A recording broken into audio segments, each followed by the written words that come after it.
It was December of 2011, and I was engaged to a man I found to be perfect in almost every way. Our relationship was wonderful, but I felt like something was missing. I wanted nothing more than to adopt a cat or kitten to make our new family complete. After a few minutes of deliberation, I decided I must have a cat, or else. I asked my fiancé repeatedly to take me to the animal shelter so we could look at cats and kittens together.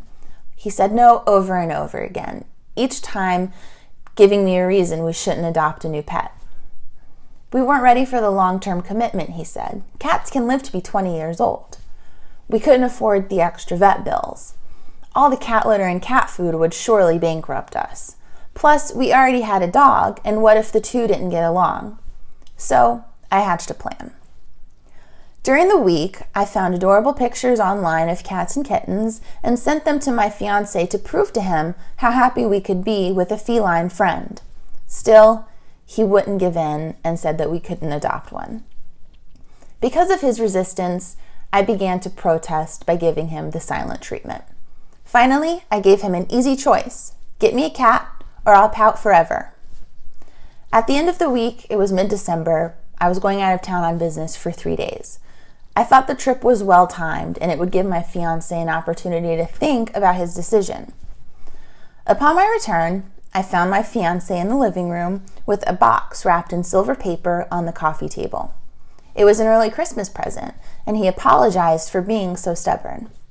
I picked up the box, lifted the lid, and inside was a tiny 8-week-old kitten with a red bow around her neck. My plan had worked. I squealed with delight and squeezed the tiny gray tabby to my chest. As I cuddled the kitten, my fiancé explained what had transpired while I was gone.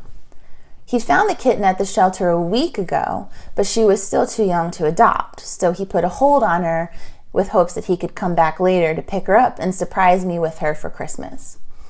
So in fact, my plan had not worked. In fact, my plan had been unnecessary the whole time. The entire time he was resisting my pleas, it was because he had already picked out the cat and was trying to surprise me. So I swallowed my pride, I stopped pouting, and I apologized.